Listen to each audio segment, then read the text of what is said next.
Ibu yang terkasih, hari ini kita akan bersama-sama mendengarkan sebuah materi yang sangat menarik yang akan dikupas oleh narasumber kita yang hari ini sudah bergabung dengan kita, yaitu Ibu Henriette Lebang, atau biasa dikenal dengan Ibu Eri. Selamat malam Ibu Eri. Selamat malam. Bagaimana kabarnya Ibu? Baik. Puji sehat, Tuhan. semoga semua juga baik-baik dan sehat ya. Amin Ibu. Iya Bapak Ibu, di tengah masih hiruk pikuk pandemi COVID yang pastinya membuat kita khawatir, ditambah dengan angka COVID yang dirasa semakin tinggi, tapi kiranya berkat Tuhan yaitu kesehatan selalu menaungi kita. Bapak Ibu yang terkasih, tepat di tanggal 17 Agustus, Indonesia berusia 77 tahun. Angka yang tidak muda, tapi juga tidak tua, karena masih tentunya produktif, seperti manusia pada umumnya. Dan kita juga sudah memasuki beberapa tahap era di Indonesia ini, yaitu salah satunya era reformasi. Kita sudah bergulat di dalamnya, termasuk gereja. Kita bisa pelayanan di masa era reformasi ini, tapi apakah, sejauh manakah pelayanan kita? Dan apa sumbangsi dari gereja, bahkan diri kita sebagai pribadi untuk Indonesia ini. Karena itulah, di hari ini Bapak Ibu yang terkasih, kita akan bersama-sama mendengarkan pemaparan yang sangat apik oleh Ibu Eri mengenai tanggung jawab Kristen di era reformasi. Apa yang bisa kita lakukan sebagai yang minoritas di tanah pertiwi ini Indonesia. Dan untuk membukanya, mari Bapak Ibu, kita akan berdoa. Mari kita berdoa. Kristus, kami akan mendengarkan pemaparan materi dari Ibu Eri sebagai narasumber di acara SBSUI hari ini. Tuhan yang memampukan kami. Kiranya kami tetap fokus dan akhirnya kami menerima setelah kami akhir dari kegiatan ini dan kami bisa membawa oleh-oleh yang terbaik untuk khususnya negara kami, Indonesia. Terima kasih Kristus, inilah doa dan harapan kami. Amin. Silakan Ibu Eri. Selamat sore Bapak Ibu dan saudara-saudara sekalian. Selamat sore teman-teman Scripture Union Indonesia.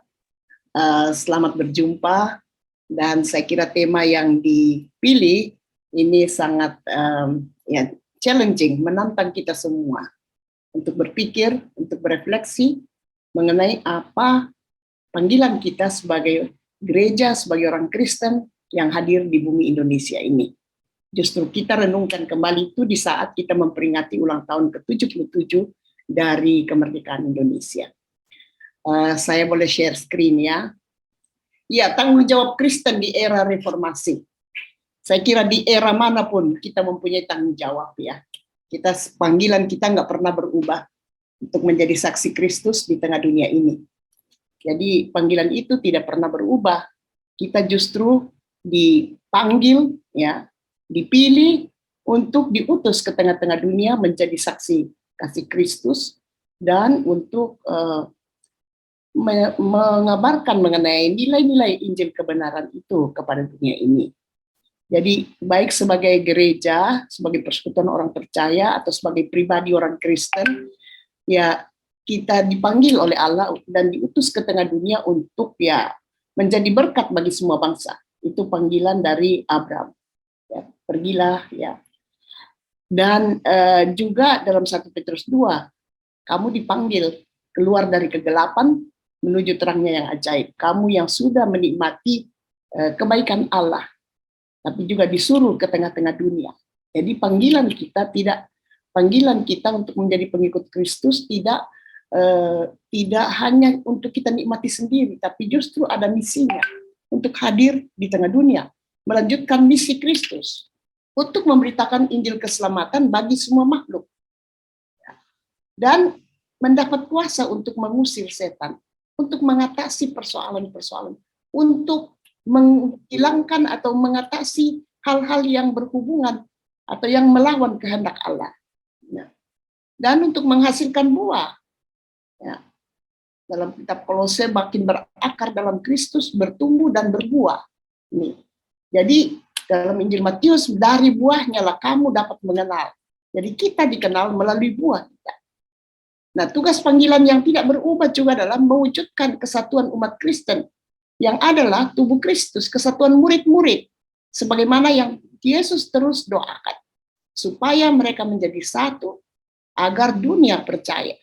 Jadi kalau gereja, kalau orang Kristen tidak bisa satu dalam arti ya berdamai satu dengan yang lain, ini menjadi hambatan bagi pemberitaan Injil Kristus. Tidak sesuai dengan Injil Kristus. Nah, panggilan ini beberapa yang saya sebut tadi itu, panggilan ini berlaku di semua tempat dan sepanjang zaman. Walaupun harus dilakukan secara kontekstual. Ya. Sesuai dengan konteks, sesuai dengan situasi di mana umat Tuhan ditempatkan. Dan kita ditempatkan di tengah dunia, di tengah-tengah tempat pelayanan kita, di tengah-tengah pengembangan profesi kita, apapun itu, Tuhan tempatkan kita bukan kebetulan. Pasti ada misi Tuhan. Ada yang Tuhan inginkan dari kita dalam hidup, dalam berada sebagai murid Kristus. Nah, Roh Kudus itulah yang menuntun kita. Nah, kalau kita dengar atau ingat cerita ketika Yesus bangkit, sesudah Yesus bangkit, murid-murid sangat ketakutan. Ketakutan terhadap orang Yahudi, ketakutan nanti mereka juga menjadi korban, ditangkap dan disiksa dan sebagainya. Dan oleh karena itu mereka berkumpul dalam ruang tertutup. Ya. Dan di tengah rasa ketakutan para murid itu, Yesus yang bangkit hadir di sana. Hadir di sana mengatakan damai sejahtera bagi kamu. Wow, ini sesuatu hal yang luar biasa. Bahwa ketakutan, di tengah ketakutan itu Yesus memproklamirkan, Yesus menyatakan damai sejahtera bagi kamu. Ini sebuah statement yang memberi kekuatan kepada para murid. Ya, walaupun ada keraguan-keraguan di antara mereka, apa betul ini Yesus yang bangkit. Tetapi lalu Yesus lanjutkan, ya, tidak hanya memberitakan damai sejahtera, tetapi sama seperti Bapa mengutus aku, demikian juga aku mengutus kamu. Nah, ini concern Yesus, ya. Dia disuruh oleh Bapaknya, diutus oleh Bapaknya ke dalam dunia. Ya. Kita tahu Yohanes 3 ayat 16, karena demikian kasih Allah atas dunia ini, diutuslah Yesus untuk keselamatan dunia ini. Sama seperti Bapa mengutus aku, demikian juga aku mengutus kamu. Jadi Yesus yang bangkit langsung memberi dorongan, memberi kekuatan, memberi tugas bagi para murid untuk diutus ke tengah dunia. Ya. Wah, ini tentu menimbulkan ketakutan, was-was di antara para murid. Bagaimana? Kita harus diutus ke tengah-tengah dunia. Tapi Yesus jaminkan bahwa Roh Kudus akan bersama dengan mereka. Ya, sesudah berkata demikian, ia mengembusi mereka dan berkata, terimalah Roh Kudus. Jadi untuk melakukan tugas pengutusan di tengah dunia, kita tidak dibiarkan sendiri. Orang percaya dan gereja sebagai institusi diperlengkapi dengan penolong, yaitu Roh Kudus yang dijanjikan Yesus sebelum kematiannya. Itu dalam Yohanes pasal 16. Ya, aku akan mengirimkan Roh penolong. Dan telah dicurahkan juga saat Pentakosta. Dan Roh Kudus itulah yang memberi kekuatan kepada orang Kristen secara pribadi maupun sebagai persekutuan gereja untuk melaksanakan misi atau tugas yang Yesus berikan, yaitu menghadirkan tanda-tanda kerajaan Allah di tengah dunia. Memperlihatkan atau mewujud nyatakan nilai-nilai kerajaan Allah yang berporos pada kasih dan pengampunan, yang mencerminkan keadilan dan kebenaran Allah. Nah, itu tugas kita. Pertanyaannya, apakah kita melakukan tugas kita ini dengan setia? Sebagai pribadi, dimanapun kita ditempatkan, profesi apapun yang kita emban, di tengah-tengah keluarga kita, apakah kita melakukan ya apa yang Yesus kehendaki, yaitu mewujud nyatakan nilai-nilai kerajaan Allah. Dan nilai-nilai kerajaan Allah ini sangat bertentangan dengan nilai dunia ini. Ya. Nilai dunia ini kita mengejar, ya, cenderung mengejar nama di tengah masa reformasi pun, walaupun ada komitmen reformasi, artinya pembaruan masyarakat. Ya. Tapi sepertinya di tengah-tengah upaya pembaruan masyarakat itu, prosesnya biasa diperlambat oleh kecenderungan manusia untuk mengejar keuntungannya sendiri. Semakin individualistis, semakin mengejar hal-hal yang dianggap bisa memberikan kebahagiaan seperti posisi, kedudukan, atau materi. Nah, kita seringkali terjebak dengan nilai-nilai dunia ini. Karena nilai-nilai dunia ini memberikan sepertinya zona nyaman bagi kita. Sementara nilai-nilai kerajaan Allah, kasih, pengampunan, waduh, harus kita perjuangkan. Bayangkanlah kalau kita diminta mengampuni orang yang menyakiti hati kita. Atau orang yang sudah lama memusuhi kita. Kan sulit. Ya, sulit itu. Dan atau kita selalu diminta untuk memaafkan orang lain, mengampuni orang lain yang sudah menyakiti hati kita. Ya biasanya kan kita katakan dia dulu dong. Dia kan yang menyakiti saya. Dia kan yang berbuat kesalahan. Nah, disitulah ketika sikap itu yang terjadi, ya nilai-nilai kerajaan Allah itu mulai sirna dari hidup kita. Karena kita lebih mementingkan nilai dunia ini yang mengutamakan atau yang membanggakan diri, yang merasa diri selalu benar. Nah, firman Tuhan katakan dalam Roma pasal 12, berubahlah oleh pembaruan budimu.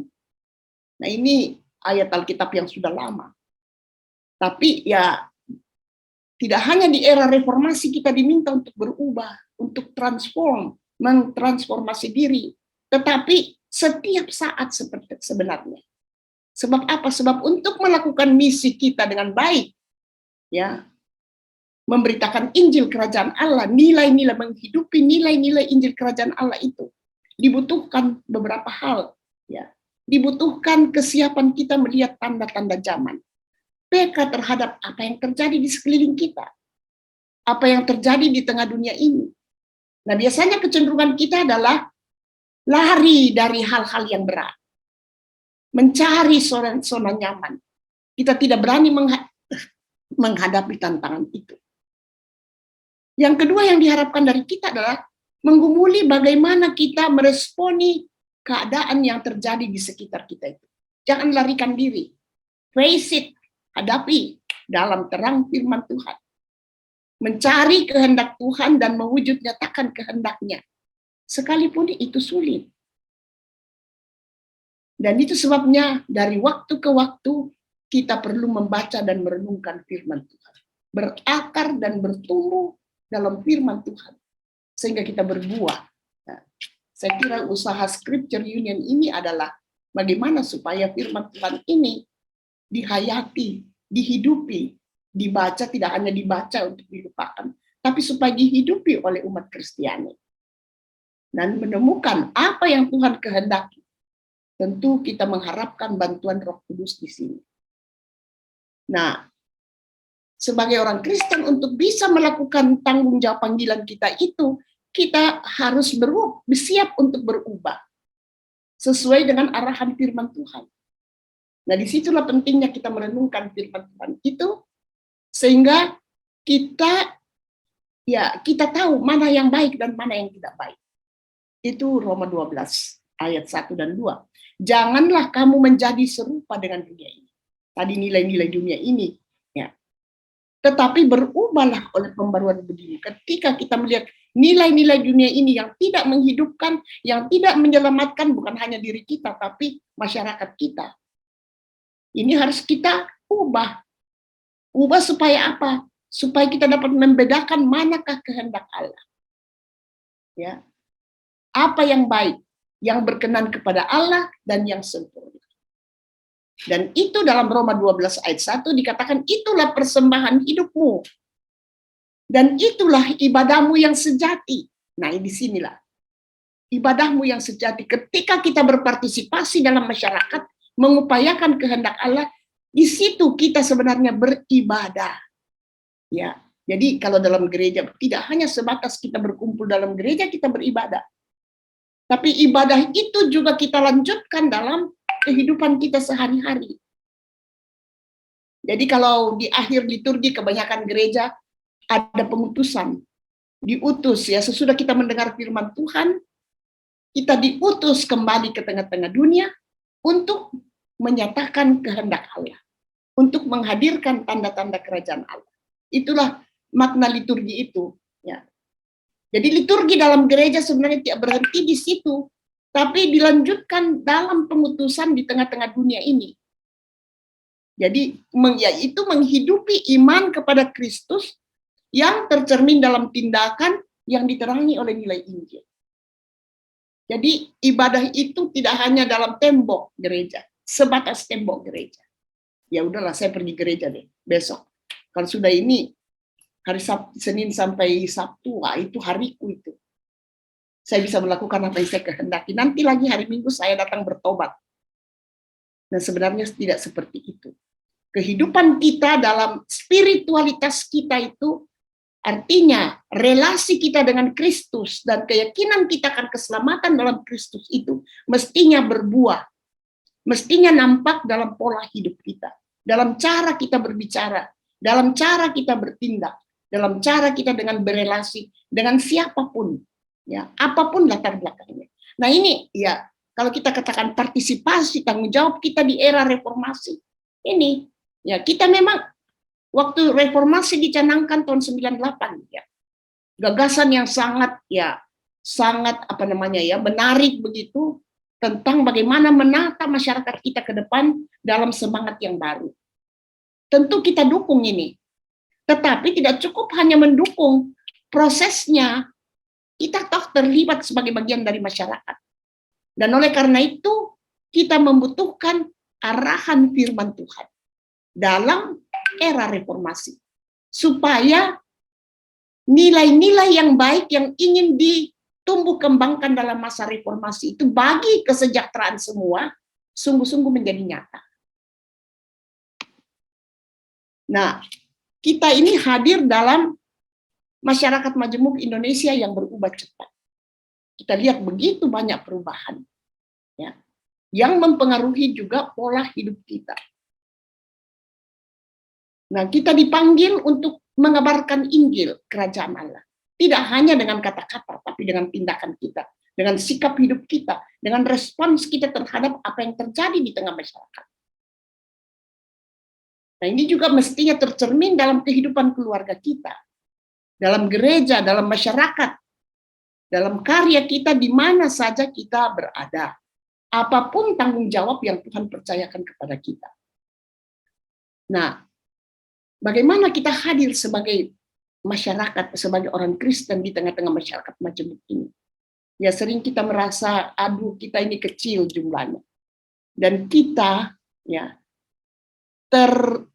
terbelenggu dengan pikiran bahwa kita minoritas. Ya, tetapi apapun Tuhan tidak lihat jumlah kita. Yang Tuhan lihat ialah kualitas iman kita. Ya. Kualitas iman kita. Apakah kita memberi sumbangan bagi kesejahteraan orang banyak sesuai dengan nilai-nilai Injil kerajaan Allah. Jadi, dan ini tentu dapat kita bisa lakukan dengan baik kalau relasi kita dengan sesama itu juga baik, didasari oleh kasih Kristus yang tidak mengenal batas, yang tidak bertepi. Relasi dengan sesama apapun latar belakang sosialnya, latar belakang budayanya, latar belakang agamanya, dan relasi kita dengan ciptaan Allah. Apakah juga relasi kita dengan ciptaan Allah itu adalah relasi yang menghargai ciptaan Allah, yang memuliakan Allah lewat ciptaannya, ataukah relasi kita itu eksploitatif? Ya, kita mengambil keuntungan dari alam, dan itu yang terjadi.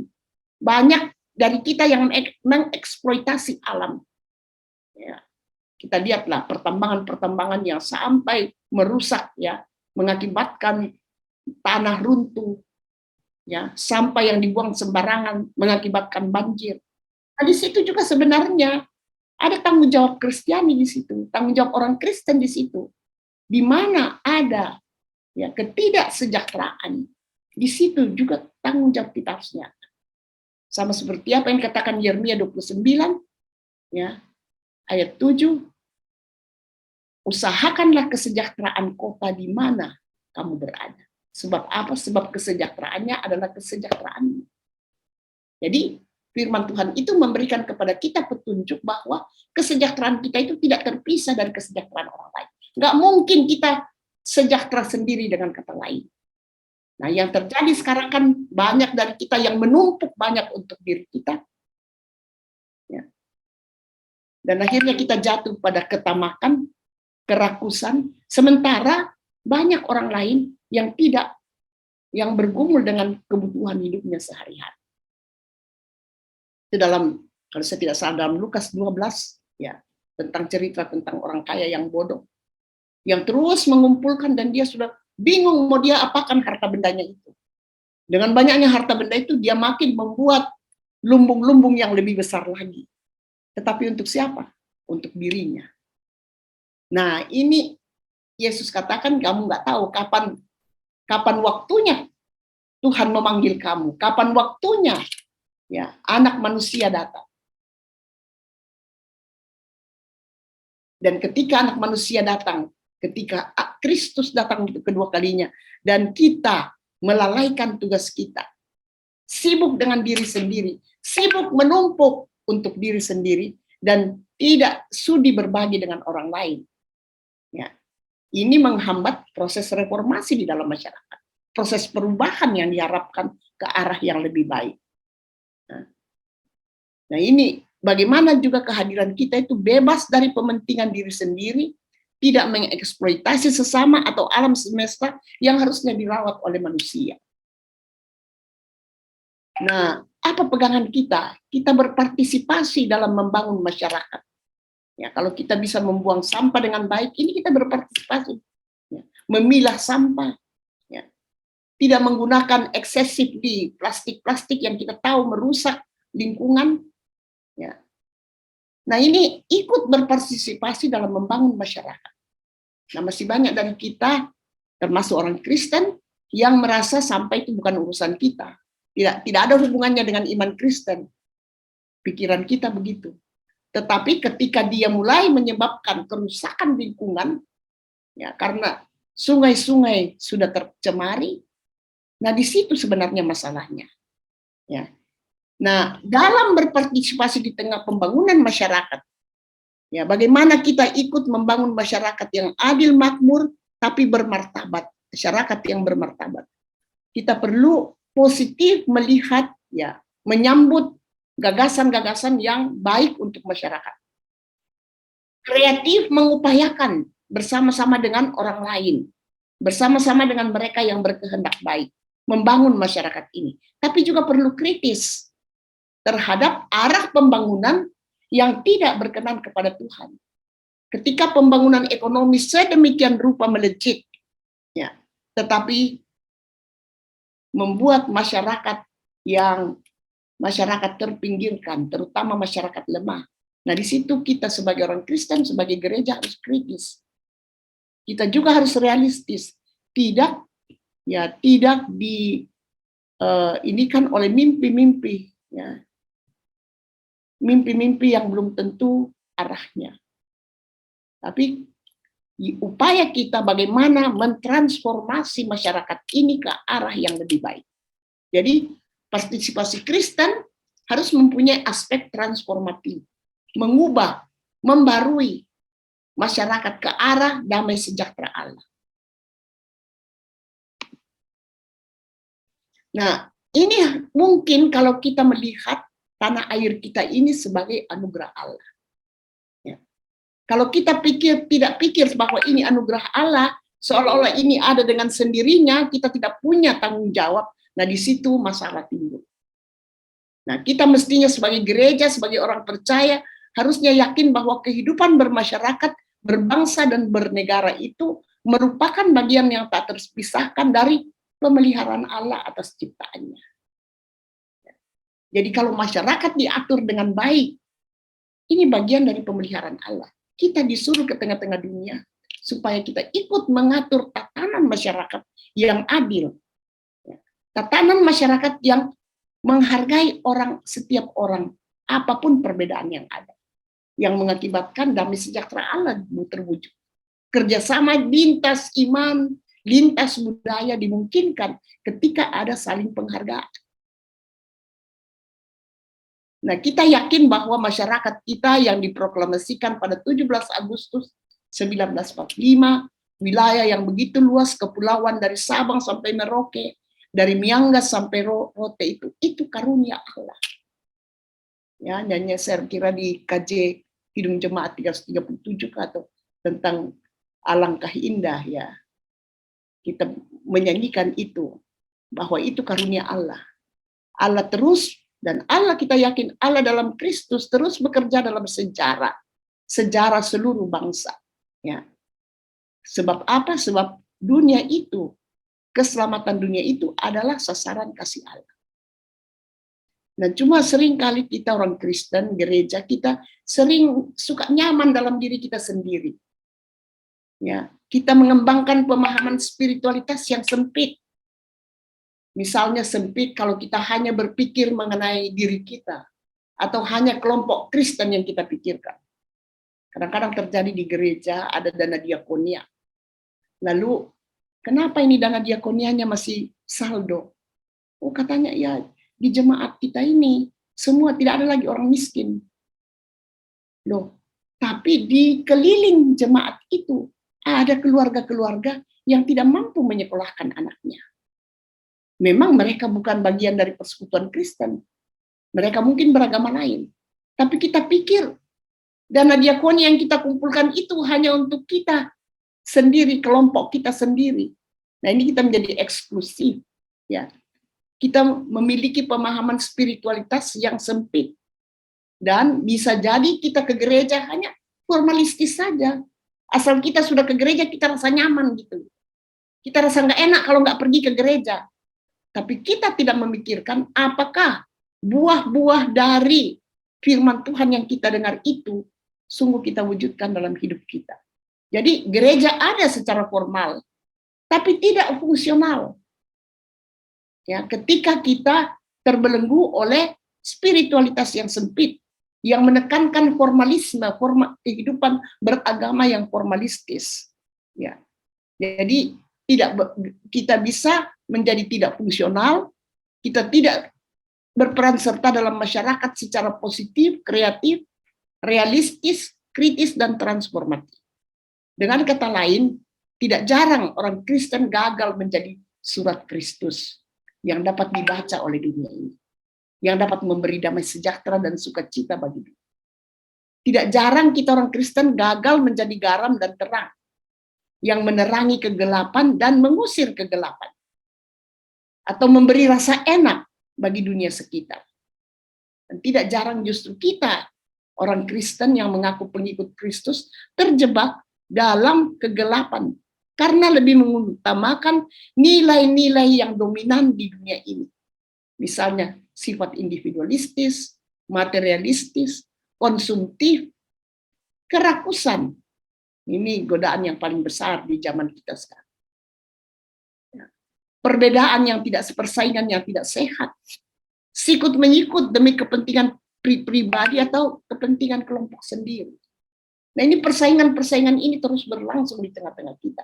Bagaimana kita sebagai umat Kristiani ya dapat hadir di tengah-tengah masyarakat itu secara konstruktif, memberikan sumbangan, menekan hal-hal yang mengarah kepada ketidakadilan dan ketidakbenaran.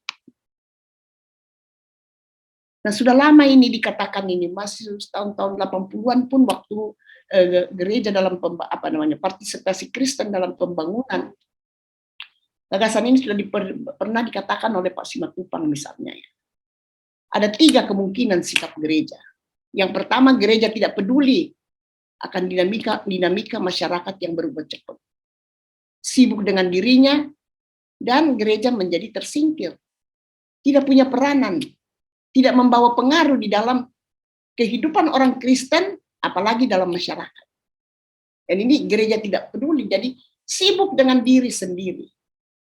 Ini bahaya yang harus kita cegah. Jangan sampai kita jatuh ke dalam ketidakpedulian seperti itu, dan lambat laun orang akan meninggalkan gereja, karena dianggap tidak memberikan kekuatan spiritualitas bagi orang untuk menjalani hidup yang serba sulit ini. Yang kedua, gereja ikut-ikutan dengan arus reformasi.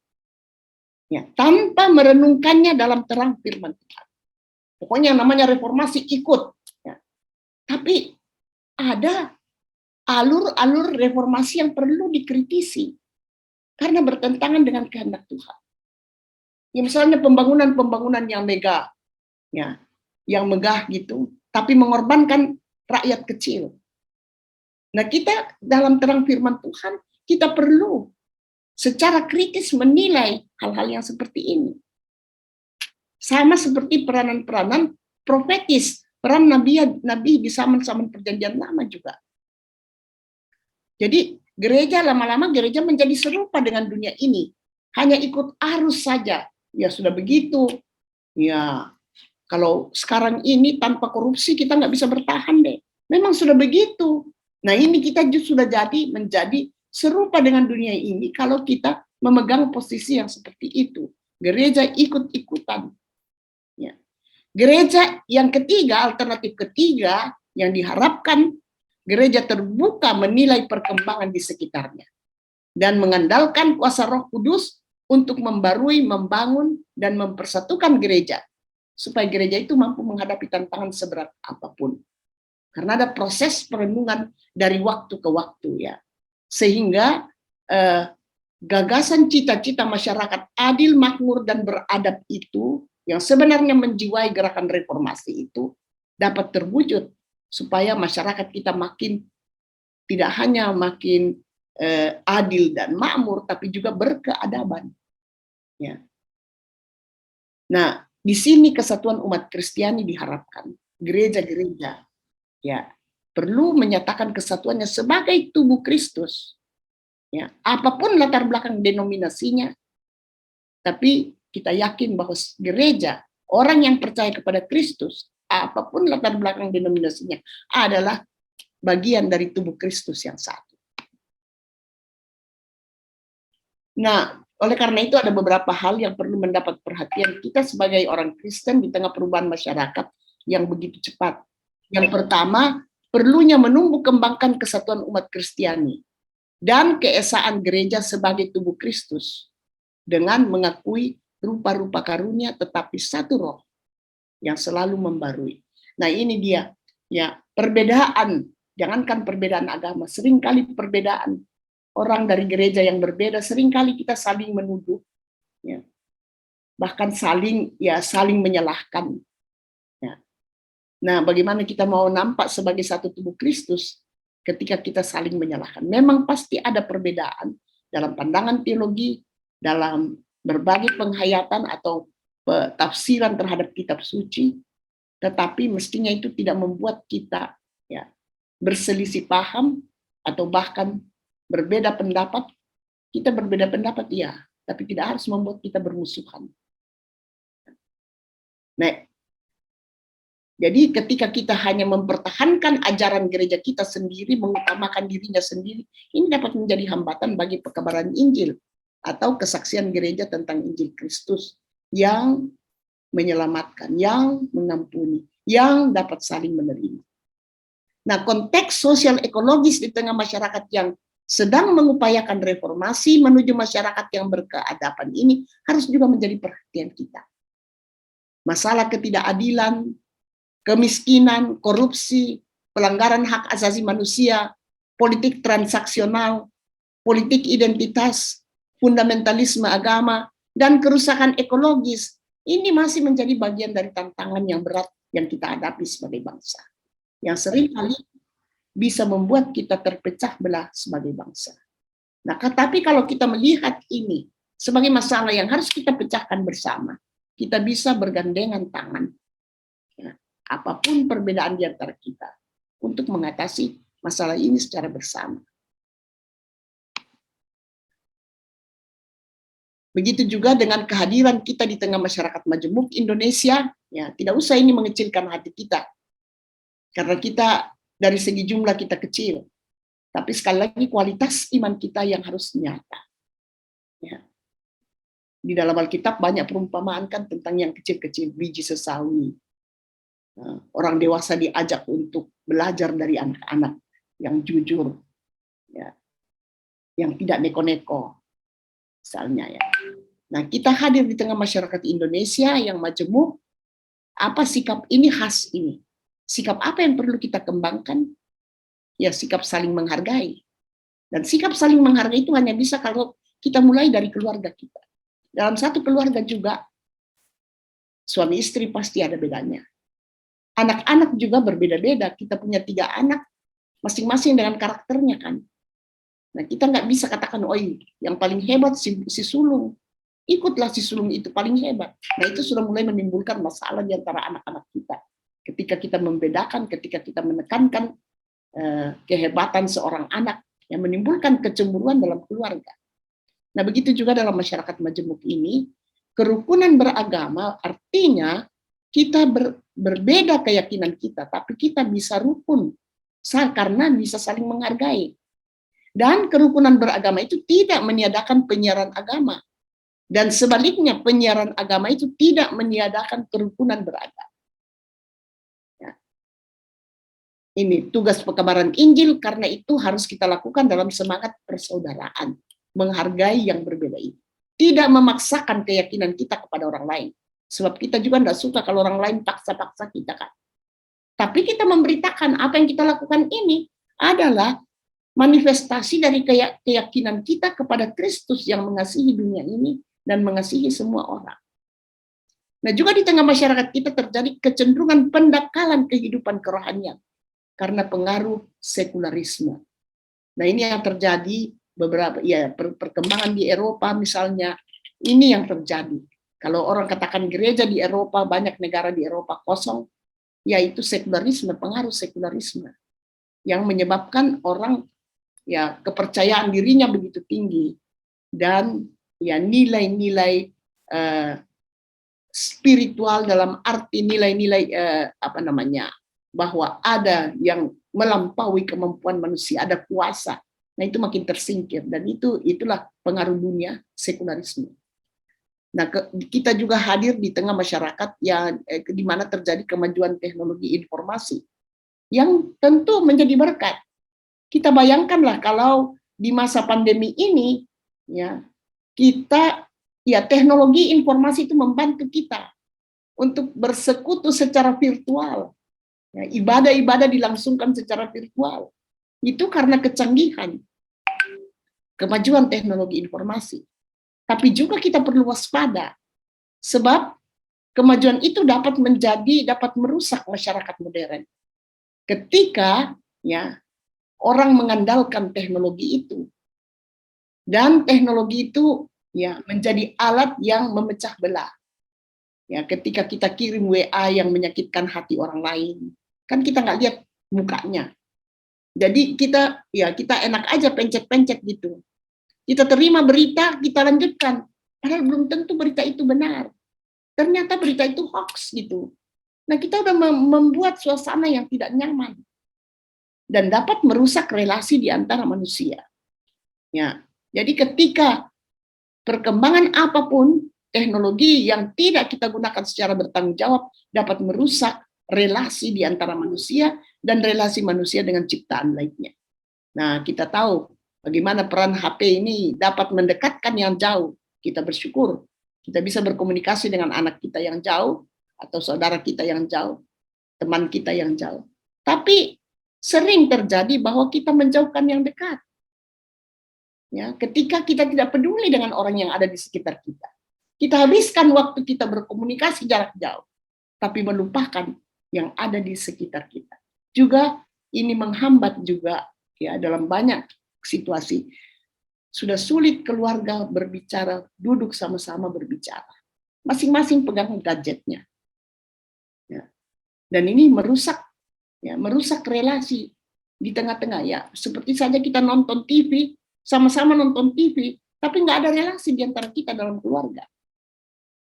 Karena nggak ada lagi waktu kita berikan satu terhadap yang lain untuk saling mendengar dan untuk saling menolong, saling mengampuni dan berbagai hal yang perlu demi kelestarian, demi relasi kita yang lebih baik.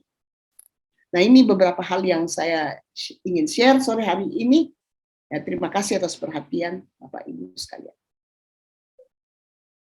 Baik, terima kasih Ibu Eri dengan pemaparan materi mengenai tema kita pada sore ataupun malam hari ini mengenai tanggung jawab Kristen di era reformasi. Baik Bapak Ibu, kami akan buka untuk sesi tanya jawab. Kita akan berdiskusi bersama-sama mengenai tema kita pada malam hari ini. Silakan Bapak Ibu bisa menggunakan reaction, raise hand, ataupun bisa membuat pertanyaan atau menuliskannya di bagian chat. Nanti akan kami bacakan. Silakan Bapak Ibu. Saya akan menanyakan kepada Ibu Eri. Ibu Eri, kita sudah terlebih dahulu gereja mengalami reformasi di abad ke-15. Intinya sebelum Indonesia mengalami atau masuk di dalam era reformasi, gereja sudah terlebih dahulu direformasi pada abad ke-15. Jadi sudah 600 tahun begitu ya, cukup lama sekali jaraknya. Ini berarti gereja sudah mengalami perubahan terlebih dahulu. Tapi sayangnya, perubahan itu pun sampai sekarang belum bisa dilaksanakan secara signifikan, terutama di tanah air Indonesia. Seakan-akan ini ada dua hal yang mau saya katakan. Yang pertama yaitu dari diri dalam gereja, yang menganggap bahwa karena minoritas, tadi karena Ibu tadi sudah memaparkan kita memang sebagai minoritas di tengah mayoritas, tetapi kita tidak boleh merasa kerdil, tidak boleh merasa kecil, gitu ya, kita tetap bersumbangsi. Tetapi tidak bisa dipungkiri bahwa ketika kita menganggap bahwa diri kita kecil sedikit, akhirnya kita lebih baik berada di zona kita masing-masing. Oh, kita PR-nya masih banyak. Banyak tugas yang harus bisa diselesaikan, yang harus bahkan diselesaikan. Karena terkadang dari negara kita pun tidak memberikan ruang kelegaan. Itu yang pertama. Jadi bagaimana cara praktis supaya gereja tidak lagi terkukung dengan masalahnya sendiri. Tadi Ibu memang sudah menyinggung perihal diakonia, di mana gereja sering berdiakonia, tetapi lebih sibuk dengan diri sendiri. Oh, kita belum selesai. Toh masih banyak yang perlu kita kasihani di sini dan sebagainya. Tapi apa cara praktis supaya kita tidak lagi meninggalkan denyut perubahan yang terbaik itu buat gereja, terutama untuk negara. Lalu yang kedua, apa yang negara bisa berikan juga ini, Bu? Karena kan tidak sinkron kalau misalkan baik gereja memberikan sumbangsi, tapi apa? Bagaimana Ibu Pertiwi ini pun bisa menyayangi kita yang kecil ini. Begitu Ibu Eri, silakan Ibu Eri. Terima kasih. Restu ini, ya, saya kira kita harus keluar dari jebakan paradigma mayoritas minoritas. Selama ini selalu kita pakai, kita akan kembali kepada menangisi diri sendiri. Kenapa kami kecil? Sehingga menghambat kita untuk berpartisipasi di tengah-tengah lingkungan yang lebih luas. Jadi saya pikir kita perlu ya keluar dari zona atau dari paradigma mayoritas minoritas itu. Ya.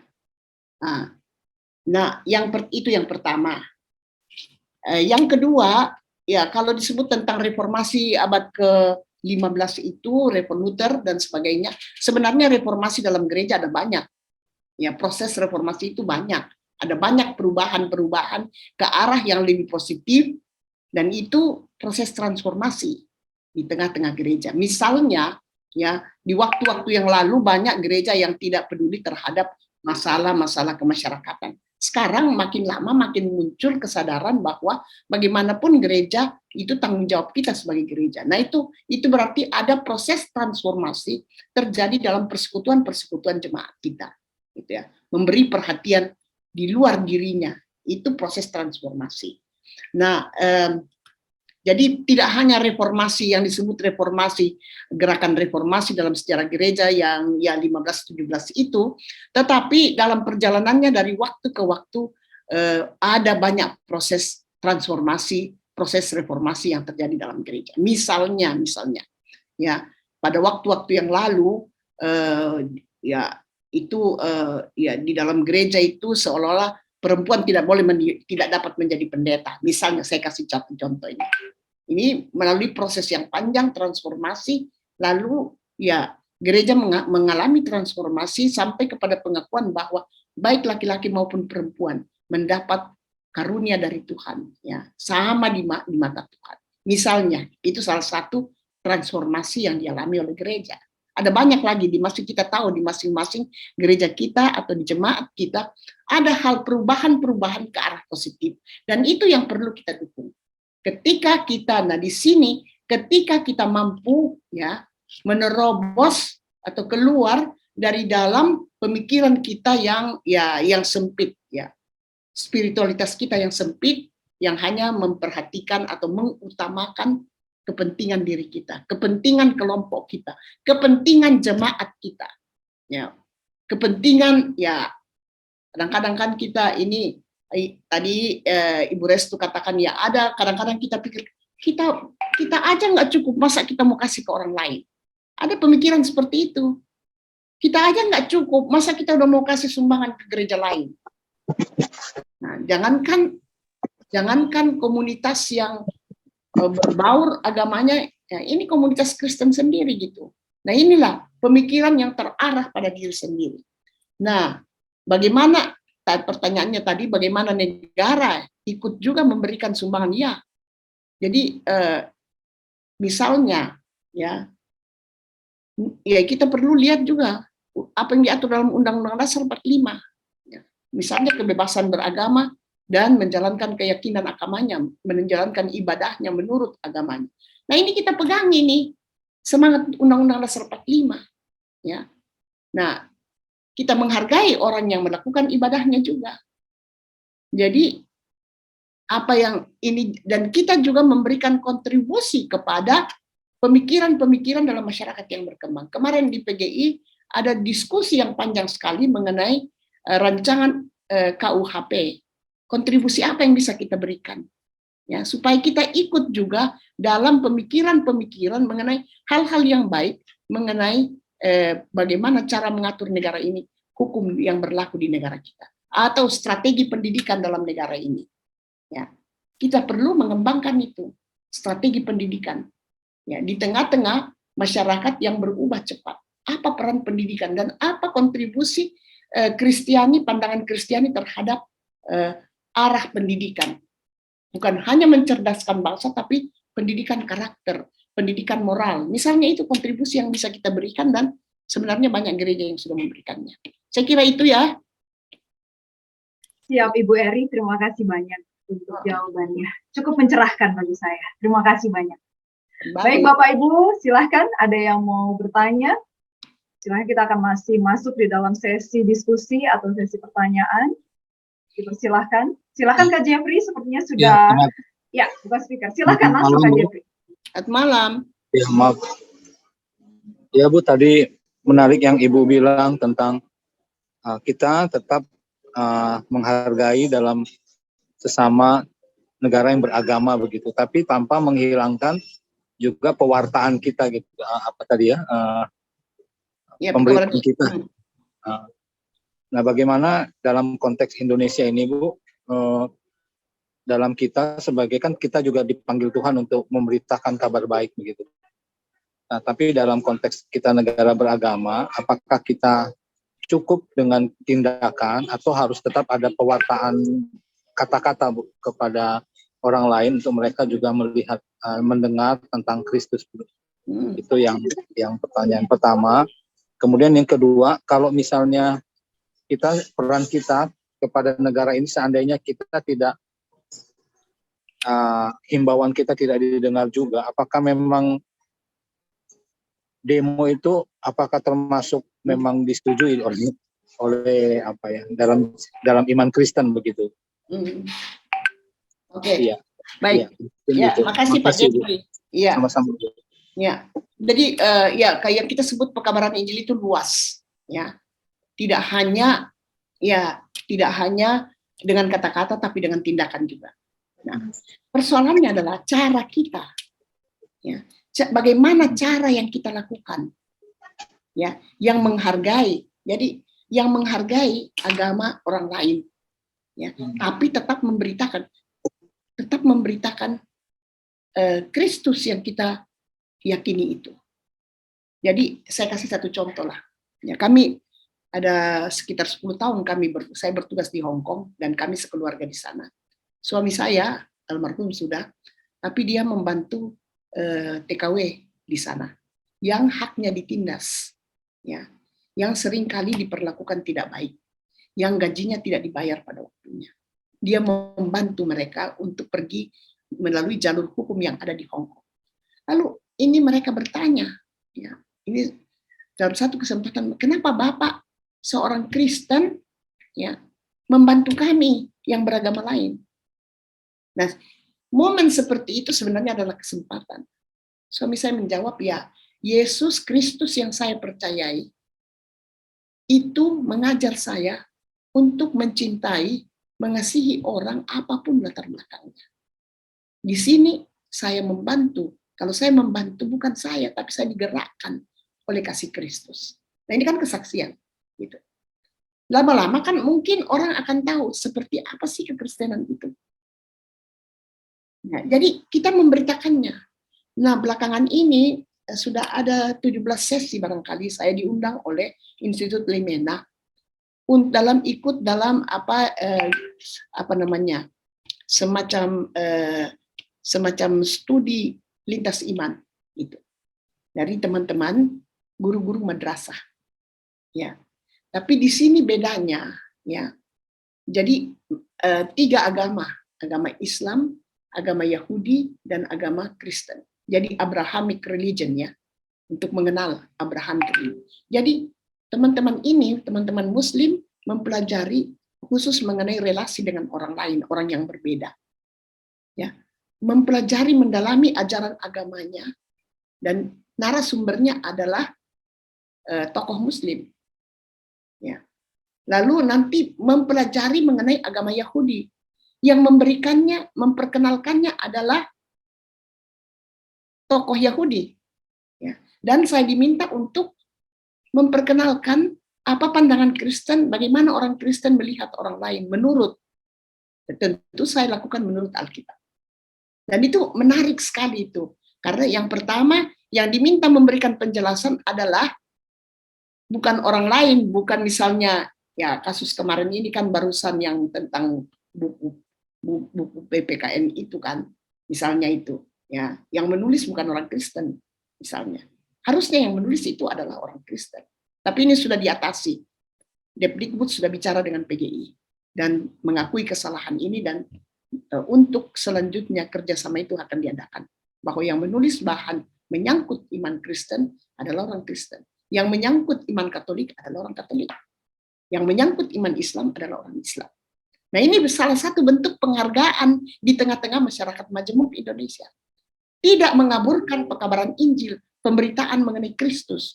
Tapi pemberitaan mengenai Kristus lewat mulut kita itu juga mesti tercermin dalam cara pendekatan kita terhadap yang berbeda itu. Bahwa kita menghargai sekalipun kita berbeda. Dan saya kira Indonesia bisa menjadi satu contoh bagi masyarakat dunia, ini kalau saya ke Eropa, karena Eropa dulu itu masyarakat homogen. Ya, mayoritas Kristen dalam arti itu, so hampir semua Kristen gitu. Tapi sekarang dengan datangnya imigran-imigran dari Afrika, dari Timur Tengah, ya karena peperangan di negeri mereka masuk ke Eropa, dan itu mengubah seluruh konstelasi masyarakat di sana. Dan kita sebagai gereja di Indonesia dapat memberikan sumbangan bagi teman-teman gereja-gereja di Eropa mengenai hal itu. Bagaimana kita yang sudah sejak lama hidup dalam masyarakat majemuk bisa bersama-sama coexistence, ya, menghargai, karena ada penghargaan satu dengan yang lain. Saya kira itu mengenai ya. Nah, kalau soal himbauan ke negara, memang itu kalau ada yang tidak benar kita himbau. Ya. Kalau ada yang tidak benar kita himbau. Kalau ada tindakan-tindakan yang represif, kita harus berbicara mengenai itu. Ya, menyampaikan tentu dengan tata cara yang sopan. Tidak semacam gerakan di jalan begitu aja. Ya kan? Itu bisa counterproduktif itu. Tapi misalnya, ya, penebangan hutan di Sumatera bagian utara dengan Indorayon pada waktu yang lalu, ya, di gereja berbicara mengenai hak-hak masyarakat yang tidak dipedulikan. Misalnya. Nah ini bagaimana kita bicara mengenai hak-hak masyarakat, walaupun bukan hanya masyarakat Kristen yang kita perjuangkan. Tapi masyarakat ketika kesejahteraan masyarakat tidak nampak dalam masyarakat, ya, atau ada masyarakat yang ditindas, yang tidak mendapat keadilan, gereja berbicara. Waktu para petani di Tulang Bawang itu, ya, hak-haknya diambil, tanahnya diambil untuk di Tulang Bawang, kalau saya nggak salah untuk perusahaan. Gitu. Ada pendeta di sana yang berbicara, dan dia harus membayar itu dengan masuk di penjara akan dia. Dan PGI mengadakan advokasi untuk mengatasi itu. Ini petani-petani Tulang Bawang datang ke kantor PGI saat itu, dan jadi mereka merasa di sini kami bisa mengutarakan apa yang kami rasakan. Jadi seperti inilah bagaimana gereja memberi perhatian kepada mereka yang tersisih, mereka yang terlantar, mereka yang mengalami masalah kekerasan. Sekarang ini banyak kekerasan dalam masyarakat. Nah, apakah kita sebagai orang Kristen kita diam-diam aja ya?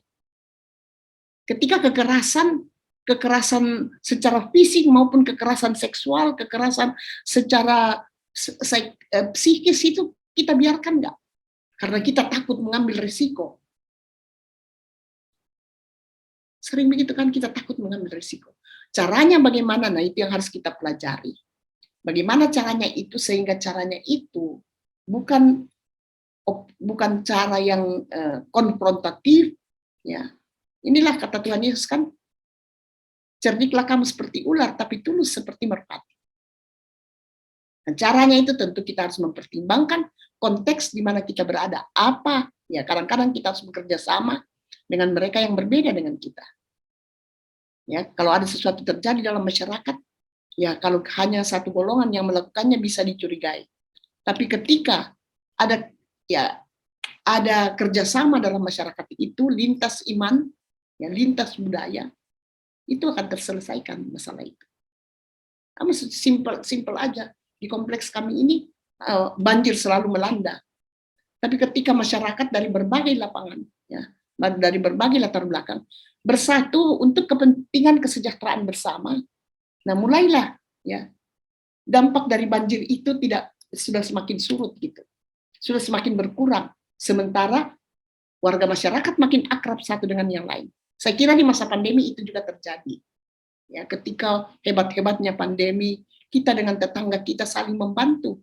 Ketika ada yang terkena, ya, wabah atau wabah virus COVID-19 itu, orang sekitar, tetangga sekitar yang membantu gitu. Nggak usah keluar rumah, kami bawa makanan. Itu terjadi di tempat kami ini. Ya. Jadi yang begini ini yang membawa kesejahteraan bagi masyarakat. Di situ sebenarnya pekabaran Injil, nilai-nilai Injil itu kita beritakan. Saya kira itu ya, Pak Jeffrey. Terima kasih. Terima kasih, Ibu Pendeta. Baik, terima kasih untuk pertanyaannya, Pak Jeffrey, dan juga penjelasan serta jawaban dari Ibu Pendeta Eri. Terima kasih banyak. Bapak Ibu terkasih, mungkin dari Bapak Ibu masih ada pertanyaan demi pertanyaan, tapi mohon maaf, waktu jualah yang memisahkan kita. Kita sudah masuk di dalam pukul 7:09, dan kita akan segera menutup kegiatan SBSI pada malam hari ini. Sebelum menutup, ada beberapa informasi dari kami, yaitu kami akan menginformasikan. Yang pertama adalah kami sungguh bersyukur dengan kehadiran narasumber kita pada malam hari ini, yaitu kehadiran Ibu Eri. Terima kasih banyak, atau Ibu Pendeta Harriet Lebang. Kami haturkan terima kasih Ibu sebagai narasumber di acara kami pada hari ini, mengupas tentang tema tanggung jawab kita semua sebagai orang Kristen, pengikut Kristus di era reformasi. Sungguh tadi pertanyaan dari Pak Jeffrey itu di bagian pemaparan dari Ibu sangat apik sekali, bagaimana kita bisa bersumbangsi dengan perbuatan, kita terus mewartakan kasih Kristus dengan apa yang bisa kita lakukan, karena Kristuslah yang menjadi daya hidup kita. Terima kasih sekali lagi Ibu Eri. Ya, terima kasih Ibu Restu ya. Saya lihat ini di chat ya.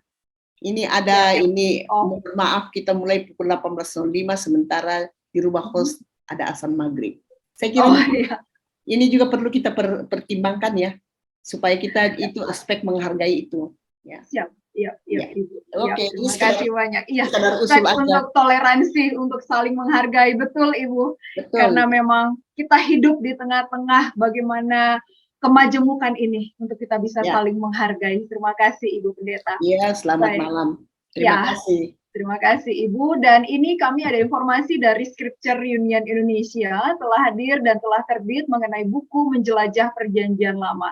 Jadi kami Scripture Union Indonesia menerbitkan buku ini, dan di mana kita diajak di dunia Perjanjian Lama, khususnya kita akan bersama-sama dibawa bagaimana kisah tentang kejadian, kitab Kejadian sampai kitab Ulangan. Kita menjelajah kisah asal mula dunia dan bangsa pilihan Tuhan. Mengapa harus Israel yang menjadi bangsa pilihan Dia? Mari Bapak Ibu miliki buku ini dan kita bersama-sama mengupasnya. Karena Bapak Ibu bisa memilikinya secara pribadi dengan membeli dari kami. Bapak Ibu bisa melihat di layar slide atau di perangkat Bapak Ibu dengan harga khusus bagi kita semua sebagai peserta SBSUI, yaitu Rp115.000, karena harga awalnya adalah Rp135.000, jadi ada diskon untuk Bapak Ibu pada malam hari ini. Dan ketika kita sudah membelinya dan kita sudah mengupasnya, mari Bapak Ibu datang lagi 2 minggu depan, karena buku itu akan kita bedah bersama-sama dengan Ibu Evangelis Inawati Teddy. Beliau adalah dosen Perjanjian Lama dari Sekolah Tinggi Reform Indonesia, Sekolah Tinggi Teologi Reform Indonesia. Jadi bersama dengan beliau kita menggali lebih dalam lagi. Mungkin ada banyak pertanyaan yang mengusik diri kita mengenai Perjanjian Lama. Apa, bagaimana, dan siapa? Hal itulah yang akan kita kupas di acara SBSUI 2 minggu depan, yaitu hari Jumat, tanggal 26 Agustus, di waktu yang sama, 6 sore hingga 7 malam, waktu Indonesia bagian Barat. Demikian informasi dari kami Bapak Ibu. Terima kasih Bapak Ibu yang masih tetap join atau bergabung dengan kita di malam hari ini. Kami sangat berterima kasih kepada Bapak Ibu, dukungan dari Bapak Ibu semuanya. Dan untuk menutup, mohon kesediaan dari Ibu Eri membuat kesimpulan dan diakhiri dengan doa penutup. Silakan Ibu Pendeta Eri. Iya, terima kasih. Ya, saya kira itu ajalah yang perlu kita ingat. Tugas panggilan kita adalah hadir di tengah dunia, membagi nilai-nilai Injil Kerajaan Allah. Ya, mari kita berdoa. Kami bersyukur Tuhan atas malam ini, kami boleh bersama-sama merenungkan apa makna panggilan kami sebagai anak-anak-Mu, sebagai umat Kristiani, sebagai pengikut Kristus di tengah-tengah masyarakat majemuk Indonesia yang sedang berubah cepat. Tuhan, kiranya Engkau tajamkan penglihatan kami dan sucikan hati kami untuk melihat hal-hal yang tidak benar di sekeliling kami. Hal-hal di mana terjadi berbagai ketidakbenaran. Tuhan, tolong kami supaya kami hadir di sana. Di tempat-tempat di mana ada perselisihan, kami membawa damai. Di tempat-tempat di mana ada ketakutan, kami membawa kekuatan yang baru. Kami memberi semangat yang baru, tapi juga menghadirkan hal-hal yang berkenan kepadamu di tengah-tengah pergumulan bangsa kami. Terima kasih Tuhan atas berkat-Mu untuk bangsa ini. Engkau sudah menghadirkan kami, memberi kemerdekaan kepada bangsa kami selama 77 tahun.